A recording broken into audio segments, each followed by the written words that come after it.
boneca amaldiçoada. Isso não é nada parecido com Annabelle e pode ser um pouco anticlimático, mas tenha paciência comigo. Minha avó era vicaniana e podia ouvir, ver e sentir coisas, e isso foi passado para mim e para um dos meus primos. Vi, ouvi e vivenciei muitas coisas, mas nada realmente ruim, até que minha mãe ganhou uma pequena boneca da África que ela mantinha em cima do seu centro de entretenimento. Desde o primeiro dia, tive uma má impressão daquela boneca e disse à minha mãe algumas vezes que ela deveria se livrar dela. Como ela é extremamente realista, sempre dizia que era apenas uma boneca, que gostava dela e que ela vinha diretamente da África e ficava onde estava. No início, era apenas uma sensação de desconforto, mas esse sentimento foi ficando cada vez mais forte, de modo que era possível sentir o ódio e a malevolência que a boneca transmitia. Isso chegou ao auge em uma noite em que eu estava visitando a casa. A boneca estava sentada no centro da unidade, olhando para a sala de estar. Minha mãe estava no fundo da sala de estar e eu estava na cozinha pegando uma bebida quando ela se calou no meio de uma frase. Voltei para vê-la de pé e olhando para a boneca. Ela não estava mais no centro, mas agora estava na borda e tinha virado 90° e parecia estar olhando para minha mãe com tanto ódio que até minha mãe podia sentir. Ela chegou ao ponto de dizer o que? Quando a boneca caiu da unidade de entretenimento e caiu no chão. Minha mãe soltou um gritinho enquanto eu pegava um lençol e o jogava sobre a boneca e ligava para minha avó para avisá-la do que havia acontecido. Ela disse que já estava indo para lá e que eu esperasse do lado de fora até ela chegar. Até mesmo chegar à porta da frente foi um desafio, pois essa coisa estava drenando a energia da sala e estávamos ficando mais fracos até chegarmos lá fora e as coisas melhorarem um pouco. Minha avó chegou lá em cerca de 10 minutos e eu a segui até a casa. Foi um pouco estranho, pois minha avó era uma pequena senhora inglesa de 1,80 metros de altura, com uma disposição doce e nunca falava mal de ninguém. Ela entrou na sala de estar e, com uma voz forte que eu nunca tinha ouvido dela antes, disse: "Tudo bem. Já chega." Ela se aproximou, levantou o lençol, pegou a boneca e a colocou em uma pequena bolsa bege que carregava consigo. Ela se aproximou da minha mãe e voltou a ser a doce e velha senhora inglesa: "E não se preocupe, querida. Vou limpar a boneca e você não precisará mais se preocupar." Então ela voltou para a van e foi embora. Minha mãe ainda estava um pouco assustada e passou a noite na minha casa, pois não havia como ela ficar na casa dela naquela noite. Fui à casa dos meus avós cerca de uma semana depois. Minha avó foi até o sótão e desceu com a boneca. Minha mãe se encolheu, mas minha avó entregou a boneca para mim. Peguei-a e não senti absolutamente nada. O que quer que ela tenha feito com a boneca funcionou. Minha mãe a pegou timidamente e relaxou. Agora ela está de volta à casa da minha mãe, mas não no centro de entretenimento. Está em uma estante de livros em um canto bem iluminado da sala de estar. Não sou motorista de caminhão, mas uma vez eu estava dirigindo pelas montanhas rochosas canadenses tarde da noite e tinha acabado de passar por uma cidade pequena. Então, eu estava dirigindo na escuridão total e precisei parar para fazer xixi e fumar um cigarro. Mas, como estava muito escuro, perdi a última parada de descanso do próximo tempo. Sem problemas, a rodovia está completamente deserta. Então, paro no acostamento, faço meu xixi enquanto olho para o escuro, acendo um cigarro e fico ao lado do meu carro. Enquanto estou parado, vejo a figura de um homem saindo da linha das árvores. Estou a quilômetros da civilização, o serviço de celular é precário e não há ninguém na estrada. Pensei que meus olhos estivessem me enganando e que talvez fosse um veado, mas não, era um homem. Então, calmamente, voltei para a porta do motorista e entrei, trancando as portas atrás de mim. Fico de olho no cara enquanto fumo nervosamente e coloco o carro em drive, pronto para sair, mas, por algum motivo, fico parado. O cara vai até a porta do passageiro e bate na janela. Abro a janela e pergunto o que está acontecendo. Ele me responde em um tom muito sério: "Preciso que você chame a polícia." Perguntei cautelosamente por que ele me disse que tinha saído para a floresta para se matar, mas não conseguiu porque pensou em suas filhas logo antes de fazer isso. Chamo a polícia enquanto o cara chora em silêncio do lado de fora. Ele tinha uma faca de cozinha que ia usar em si mesmo, então fiquei no carro e o aconselhei a deixar a faca no chão antes de a polícia chegar. Os policiais chegaram e o pegaram, mas antes de irem embora com ele, eu lhe dei um forte abraço e lhe desejei melhoras. Ainda penso nele, espero que ele tenha conseguido dar a volta por cima. Meu reflexo sorriu de volta para mim por volta das 3 da manhã. Muitas vezes fico acordada à noite para limpar minha casa. Sempre fui uma coruja noturna e, agora que tenho minha própria família, é muito mais fácil fazer as coisas quando todos estão dormindo. Em uma noite, há alguns meses, acabei ficando acordada até as primeiras horas da manhã. Eu estava mexendo em algo perto do espelho da minha sala e, quando olhei para cima, o que vi me assusta até hoje. Era meu reflexo sorrindo para mim, mas eu não estava sorrindo.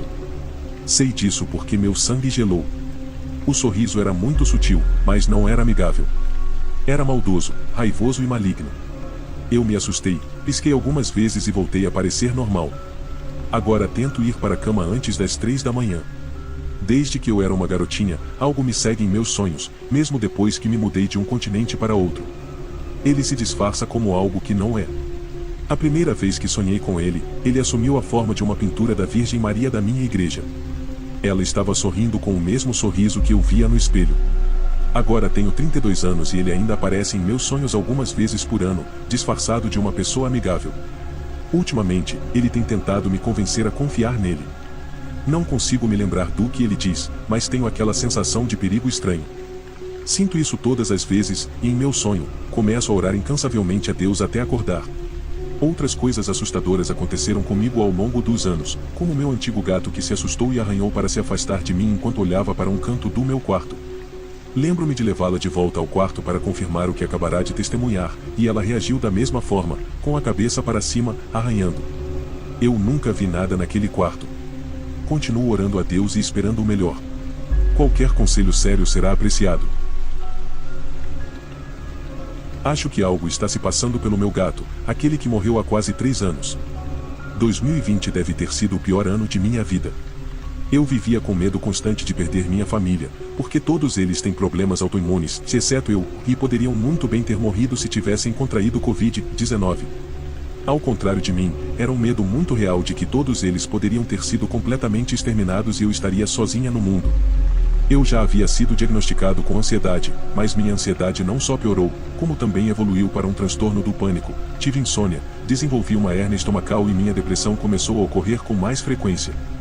Quando eu achava que as coisas não poderiam piorar, meu animal de estimação de infância, Zig, morreu aos 11 anos de idade devido à falência completa dos órgãos.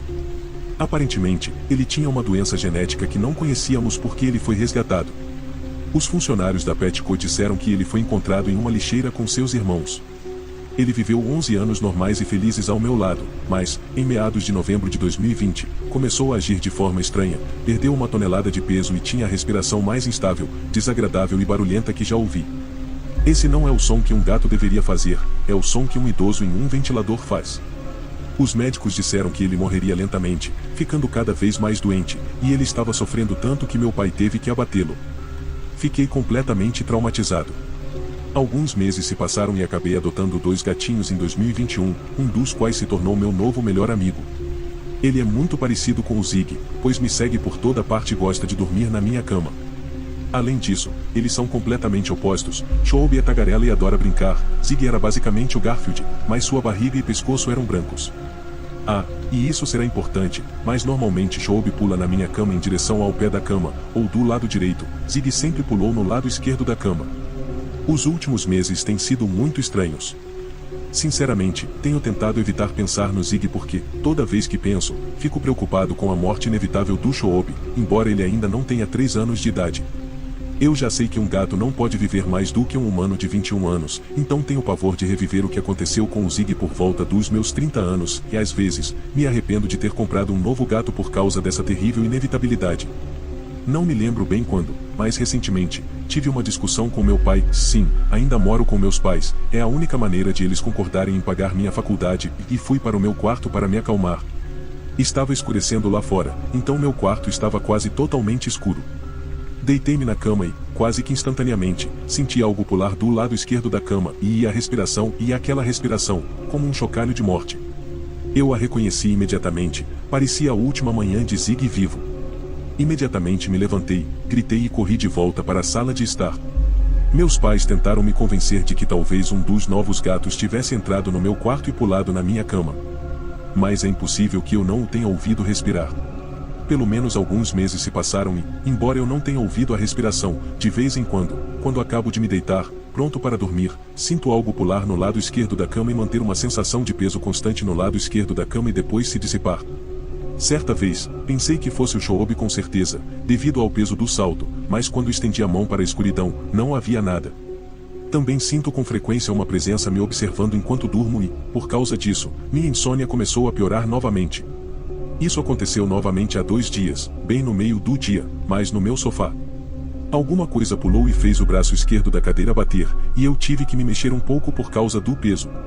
Estou com muito medo. Acabei de fazer um exorcismo neste lugar na semana passada. Por que ele não me deixa em paz? Sei em meu coração que, embora eu queira desesperadamente que seja Zig, ainda sinto falta dele, que não é ele.